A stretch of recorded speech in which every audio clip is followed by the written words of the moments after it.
we are 4 days away from NFL free agency starting. The New York Jets are going to be looking to improve this offense and improve this team overall heading into the 2024 season. And I'm here to talk about it with Frankie Vittorini from UStadium. Frankie, how you doing, man? My guy, Ryan, I'm doing well, man. Doing well. We are up for a huge month, man. You think it's going to be March Madness in college ball. It's going to be March Madness in the NFL. So let's get ready, Without a boys. doubt, the most important and biggest offseason for the New York Jets. Can we both agree on that? 100%. Yeah. 100%. So I really want to talk to you about Aaron Rodgers. He was on the Keep Hammering Collective podcast with Cameron Haynes, and he had some comments about this Jets team, and it was some revealing and I think honest comments from Aaron. And I'm a little fired up after hearing him because not only did he admit that he does want to play 2, possibly 3, or even 4 more years with this Jets team, he talked about heading into the 2024 season where his mental state is and how he's looking at this Jets team. So some of the quotes here, Frankie, and I want to get your reaction to this is he said, I got to stay healthy.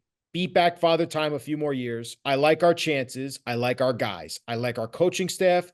We have to put it all together. We've got a fan base that's super, super hungry and desperate for wins. I feel like if I'm out there, we've always got a chance. Then he also went on to say about the team's needs heading into free agency in this offseason. He says they have to, quote, shore up the offensive line and add another receiver. We're stacked on defense. Touching on free agency, he also said he singled out Thomas Morstead and Greg Zuerlein, saying they're both weapons for us, and I'd like to see those guys back. And asked about how much input he has in personnel decisions, Rodgers says the Jets make a, quote, real concerted effort to involve me in the conversations. He says he talks to GM Joe Douglas all the time, but ultimately Rodgers says they're responsible for their own jobs. So, Frankie, when you hear those quotes from Aaron Rodgers talking about what this team needs and how much input he has and how much he's really looking forward to giving this Jets team an actual chance, because as long as he's out there, he thinks this team has a chance to do some damage in the NFL. What are you thinking, man? Listen, man, I think Rodgers has all the confidence in himself in the world. So I think he thinks and he feels that if he's here, the team will run completely different. Lee, he'll be able to basically run the offense, which was a unmitigated disaster this year, or a mitigated disaster.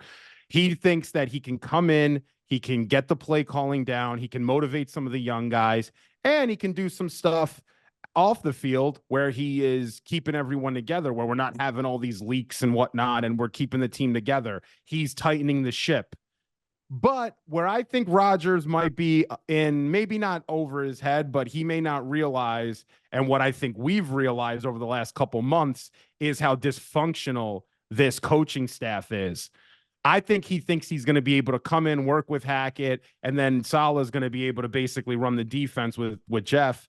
I don't know if that's reality. I don't know. I think there's got to be more done. I think we're going to have to bring in some veterans, and I don't think it's going to be just Aaron that's going to be able to save the day.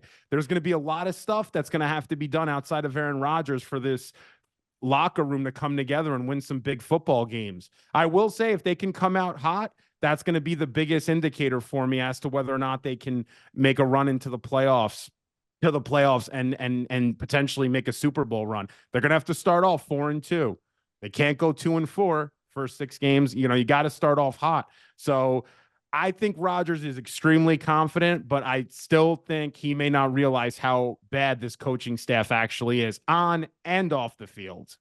Yeah, I think Rodgers is the ultimate deodorant, and winning is the ultimate deodorant for this Jets franchise. Joe Douglas signed up for it. Robert Saleh signed up for it. They haven't had that chance. And Rodgers, admittedly, even in the podcast, said, I did so well in taking care of my body, getting myself in shape. I've been in the best shape of my life. I came in mentally prepared, physically prepared, and to play 4 effing plays and for it to all end, it was a brutal reality for him. And it really hurt him to not be able to go for it last season. So I think what fires me up is that he is still fully invested in this franchise, is still fully invested in this team, wants to succeed, wants to win for the fans. And it's encouraging a little bit compared to what we last discussed, how discouraged we were after Joe Douglas's comments from the NFL Combine. I think when you hear Rodgers speak, it gives me a little more confidence saying, you know what? This is still a 4-time MVP, one of the greatest quarterbacks to ever touch a football and throw a football. And he's leading our franchise. And yes, he may be 41 years old. And yes, he may be coming off a major surgery and injury and a torn Achilles. But he acknowledges, even which I thought was interesting, is there's a couple pieces that they need to do, and that's specifically on the offensive side of the ball. They need 3 offensive linemen to shore up that offensive line. You need left tackle or right tackle, either left guard, right guard, depending on what you do with AVT. And then he even admitted that you need a wide receiver, which I thought was interesting It considering they was. brought in Alan Lazard this offseason, his buddy, and Randall Cobb, who we probably know is going to retire after this year. But that's interesting to me, is that you admit that you need another weapon to add to that offense. And that, to me, shows that Rodgers, I think, is willing to admit this team isn't there yet offensively. And I think that's self-recognition. It makes me feel better about where this team might be going in the free agency. I don't know. How do you think about that? Well, how I took that is he wants somebody else in there to be the veteran for these wide receivers. That's exactly why he wanted Randall Cobb here. Got to teach some of these young guys. You have to teach Garrett Wilson some certain things off the field, how to conduct yourself in a better way. You may need to teach Alan Lazard. I mean, this guy hasn't been in the league forever. These wide receivers were really all over the place. You have Brownlee, you have Xavier Gibson. You're going to have to teach these guys how to be pros. So I think Aaron is going to be able to potentially have some say in bringing a veteran wide receiver in here. I don't think Aaron really cares about how they perform athletically speaking, or how, you know, how dangerous they are off the line. I think he wants a veteran here that can teach these guys how to actually be ball players. Yeah, I agree to a certain extent, but I also think Garrett Wilson's a pro's pro. I think it's more, and this is the other part of having a veteran, is someone that teaches a Garrett Wilson, Xavier Gibson. This is how Aaron likes to run the offense. You know, how many audibles and how many adjustments he likes to make mid-game, how the flow of the game works. And I think that's a proven thing where, yeah, you could get some leadership from a Randall Cobb teaching those guys that, but you only need that for a year. I think, to the more established point, needing a veteran presence, you need a true actual weapon that can go out there and move the chains and be able to make important plays and catches for Aaron Rodgers. So that's where I want to pivot into that next part of this discussion here. You know, like I said, free agency starts in 4 days. It is a guard heavy free agent class, a safety heavy free agent class, running back free agent heavy class, but it's as it usually is. But it's very thin at wide receiver. And we're talking about the wide receiver position, and the Jets do need another weapon or two. So, Frankie, that's kind of where I want to ask you about the mindset of this team and how they're going to approach free agency. They already cut, and we talked about, I said they were going to do this. They cut CJ Uzama. They cut Laken Tomlinson. They're freeing up space to make some more room. So what is your feeling about this team and how they're going to approach free agency? Are they going to be big spenders like they were a previous offseason, where the number 4 team in the NFL in cash spent last offseason? Well, I'll say this. I know something. All right. Ding, ding, ding. I have a little info right now. I want to break on the show. Nothing too crazy, but something. I've been told, and this was verified in Indy as well, that Robert Saleh and Woody Johnson want to spend this free agency. They want to spend big. They want to win. They have to win. Woody as an owner, Robert Saleh as a head coach. They have to win this year, or else all falls down. However, the big guy, Joe Douglas, doesn't necessarily feel the same way for his future and for how he would like to run the team. Joe Douglas does not want to overspend this free agency and think of this as a 1-year sort of window, overspend period, because he's looking at his future and where he could potentially go down the line, and where the you know, how the dust might settle a year or two down the line. So I've heard that there's a little bit of, not a conflict, but there's two differing thoughts there. Robert and Woody want to spend. Joe D's like, no, let's not worry about overspending. I know how to run the ship. And by the way, this is going to be part of my legacy down the line. And I don't want to leave the Jets in some cap situation where other teams might look back and be like, this guy doesn't know what the hell he's doing. So that's something that I've learned. Right? You're in cap hell. Yeah. He doesn't want to end up putting the team in that situation, whether he's obviously, if he's here and if he's not also. Well, it's interesting you say that. I mean, I get it from Saleh's perspective. It's win or go home. I mean, he has to make the playoffs this year, but at the same time, for Joe Douglas, he's in the same position. I get it, but you're all in on a 41-year-old quarterback. You are all in. You have Garrett Wilson and Sauce Gardner, your 2 best players. on rookie contracts. Quinnen Williams is locked up. CJ Mosley's on his last year of his deal. Your Quincy Williams locked up. This is the year to go all in. This is the year to, if there's a chance to sign that best guard in free agency, you go get him. Now, Kevin Dotson just signed with the Rams. That's another great guard that's off the market. Ezra Cleveland re-upped with the Jacksonville Jaguars. So these guys are going to come off, and they're going to come off quick and expensive. And I know go for a back to the fact, teams that they were previously on too. You're seeing that a lot. You know, that's going to happen often. So I think you gotta be aggressive here, in my opinion, if you're gonna try to really improve this offensive line, because that is the biggest question mark about this team, without a doubt, is that offensive line, especially when you need 3 starters and depth as well. So it's interesting you say that, and it's interesting to hear those 2 different philosophies. I would say spend the money. The cap's always going to go up every year. I think the money you can always work around, and you can restructure guys as long as you're not giving out $85 million in dead cap to Russell Wilson.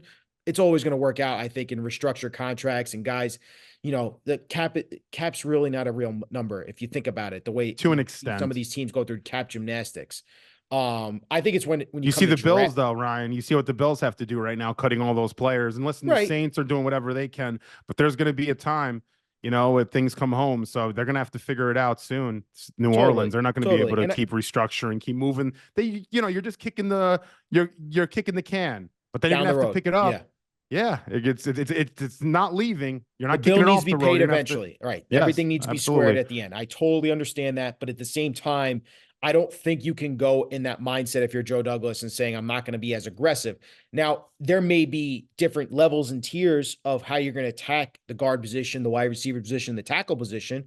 You know, are you willing to go all in to say, let's sign a Tyron Smith as your starting left tackle next year? Are you willing to go all in and get Calvin Ridley as a free agent this year? Or are you going to stay in that second and third tier market where you're still building depth and they're still impact players? They may not be the top of the free agent class, but there's still some depth at those positions where you can look at quality players. So I think that's interesting that you bring up the 2 different philosophies there. The last thing I want to ask you about this as we head into free agency, and this could be a little bit more open discussion, but if you were to pick your dream free agent for the Jets to sign this offseason, who is that player? Well, I have 2 guys. So I have guard Robert Hunt, I think would be a great fit here. I think we have to at least get a right guard, if not a left guard. So I would just take Robert Hunt right off the bat. I'd offer him what he needs. And then I'd go with a free agent, affordable wide receiver in Tyler Boyd, a veteran player. I don't want to overspend on someone like Calvin Ridley. I don't want to look at trading necessarily for Cortland Sutton. Why? This wide receiver class is stacked, man. It's stacked. It's the best wide receiver class I have ever seen. And going through the updated rankings by my guy at NFL Draft Buzz, they have one of my favorite receivers in this draft listed at 25th, Jacob Cowing. At 25th, if you go and you look, there's like 20 legit wide receivers in this draft. Why would you want to pay Calvin Ridley $18 to $20 million a year? Yeah, obviously there. The talent's in the draft. If you can spend that money, which I would on guards in free agency, you can go to this draft and draft receivers. And this is a great left tackle draft too. Draft the best left tackle at 10. Hopefully, Fashanu falls to us at 10. If he doesn't, and Alton, Fashanu are gone, then you have a conversation. I might go Latham, even though he's on a left tackle. He's a right tackle. I might just still go with the right tackle. But then you can play around with things. Maybe you bring in a Bakhtiari, which isn't the best situation, but we're going to have to make moves in free agency and this offseason and in the draft that may not work out. And honestly, half of them aren't going to work out for sure. We're lucky if 30 to 40% of the moves we make work out in the picks that we get.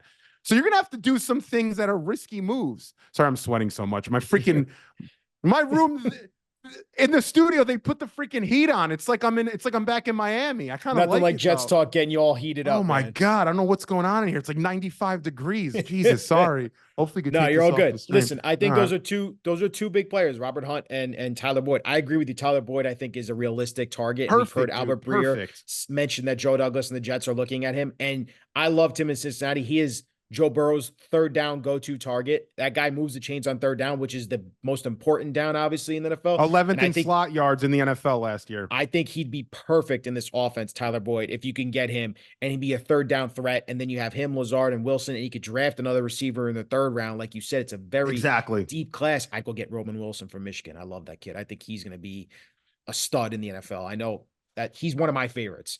I want Lade McConkey, man, so bad. But McConkey would be great too. He's gonna be a late first round pick. Yeah. But I'm telling you, we all thought he's gonna like, be a third rounder, but now he's gonna go late one.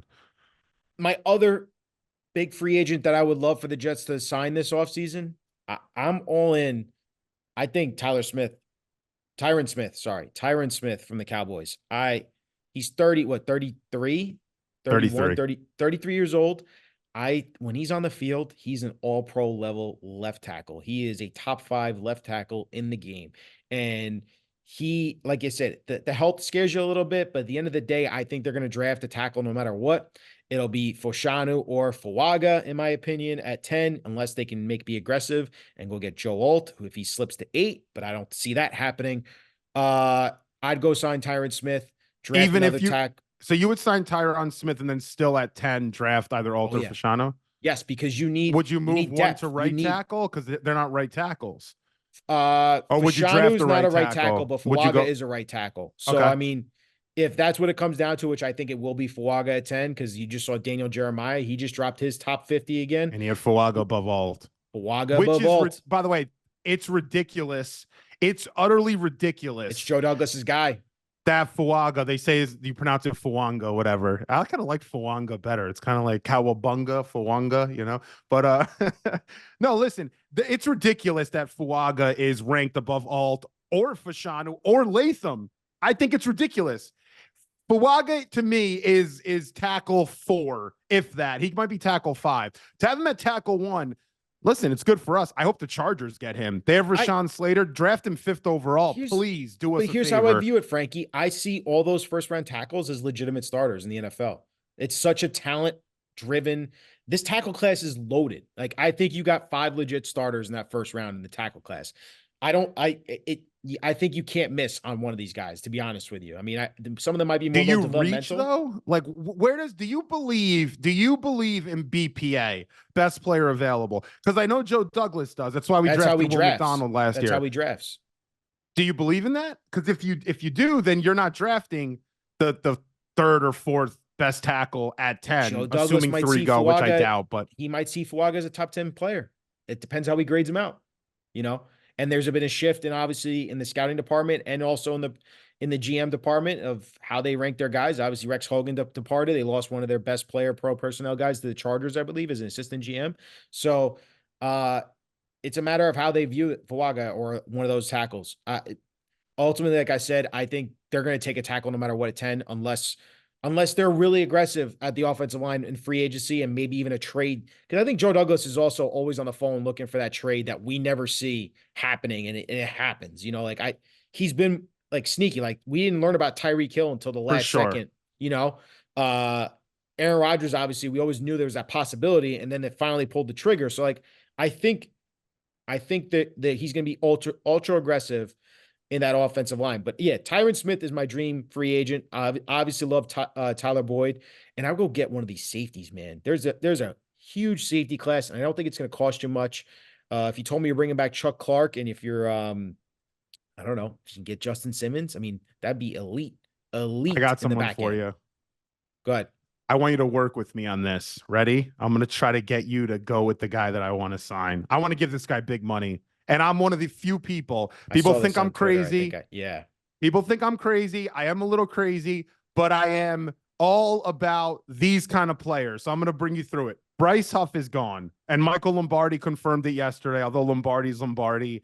You know, he used to be an exec. He's got some good insight. But Tom Pelissero said he's gone too. He's getting $20 million a year almost. He's gone. So that frees up that spot. And we have what? We have JFM. We have Jermaine Johnson, who I love. I think Jermaine Johnson is just going to consistently trend. So keep him there. But again, you want depth. But JFM is going to stick around, although I would consider possibly post-June wanting him. But again, if you cut someone post-June 1, you can't spend that money in free agency. So restructure him. Fine. I'm cool with that. Will McDonald, what if flip a coin? Maybe it's a three-sided coin, and one of those sides is the only way he's good. So maybe that's a stretch, but he's here. Still, I'm not. Are you sold on that? Are you sold on Will Jermaine McDonald? Johnson, JFM, and Will McDonald as our No, edge you guys? need at least one more edge rusher. Okay. Who right now is available as one of the best edge rushers in football over the last 5 to 8 years? Danielle Hunter. 29 years old. Yep. Danielle Hunter. Last year had 83 tackles and 16 and a half sacks. 18 sacks on PFF standard because they have a weird way of doing sacks.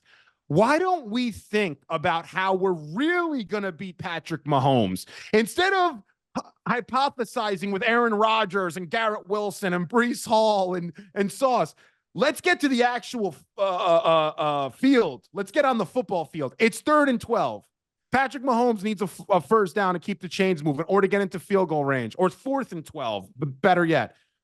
Do we want him just sitting back there? Is Will McDonald and Jermaine Johnson going to get pressure? Hopefully Quinnen does, but Quinnen gained a little weight. He might not be the same. Maybe he's not that guy. Maybe that's why he had 5.5 sacks. Come on, you're slamming Quinnen now. I'm not slamming him. I'm just saying, he doesn't get to the quarterback enough for me. I'm not Guys getting double and triple team team the most in the NFL and per rate, like that's literally fine. Every play. Chris Jones and Aaron Donald also do, and they get to pressure the quarterback. Regardless, that's also comparing him to the best. I'm not putting it on Quinnen. Why not get Danielle Hunter that in that situation, you can have him, you can have Jermaine Johnson and Will McDonald and JFM potentially in the field at the same time. Take a page out of Steve Spagnuolo's book with the Giants. Let's get to Patrick Mahomes on that 4th and 12. Let's get to Joe Burrow, because I'm telling you, if you let those guys sit in the pocket, with our safety depth potentially not being there, I trust our corners, but still, you got to get pressure on the quarterback. I'm not saying it's like the best idea in the world, but I think it's something to consider. Get one of the elite edges in football, and then you're really optimizing that defense, where even if the offense isn't where you think it's going to be, you're at least going to kick some ass on defense, like really kick some ass, not like PFF kick some ass. Like, you drop back there, you're going down, Patrick. Like we're getting after that ass. I don't disagree, but I also could say to you is Jermaine Johnson. I'm trying to get you on my train. Jermaine Johnson was held against the Chiefs on that key play. Well, everyone isn't it, but they're not going to call it. They never. I know, do. But you remember that play I'm talking about, though. I mean, Jermaine. You asked, can Jermaine get back there? Play. He can. Donovan Smith, that mother. Yeah, I know. Easy. I didn't say it. He might be a Jet. He might be a Jet this year. I'm fired up right now. I want Danielle Hunter, and nobody else does. He's a free agent. He might be a Jet. He says he wants to play for the Jets. Well, you know what? If he comes here, dude, he's going to get like freaking 15 holding penalties because the refs hate us. So I don't want him here. Well, that's a show, Frank. I mean, we got, like I said, less than 4 days now before legal tampering period. It's going to be exciting to see if the Jets are going to be ultra aggressive like Robert Saleh and Woody Johnson want, or are they gonna be a little more conservative like Joe Douglas wants. Always hey man, it's gonna be fun. I'm gonna be looking forward to it, and yeah, man, we're gonna come through with some heat. Speaking of heat, I just want to shout out one thing. On Saturday, we are doing a fundraiser with St. Jude's Hospital, the Run Reptar Run fundraiser. So what we're basically doing is Reptar, one of the Jet cartoon characters, we call him on Twitter, is going to be running the 40 in a dinosaur outfit. The over-under is 8.5 seconds. It's similar to the Rich Eisen thing. We sort of bit it off Rich, but it was cool because Tyler Conklin donated some money. So yeah, if anyone's interested in following the stream, we'll be streaming it on UStadium. It's something really dumb, but Reptar's a very interesting, funny character. And we've raised almost $3,000 now. So if we get to 5K, it'll be cool. And yeah, if you want to get involved or donate, I'll post a link on my personal Twitter. So pay attention to that this weekend, this Saturday. I'll be looking forward to watching that. Frankie, you're the man. Do you want to come by? You. What's that? You want to come through? Where's it at? It's in Westchester. SUNY Purchase. I'm a Long Island boy. That's gonna be a long ride for me on the Saturday. Okay. All right. I get it. I'm gonna have a nice bottle for you, but it's okay. Thank you, brother. No, you're the best. Appreciate you, Ryan.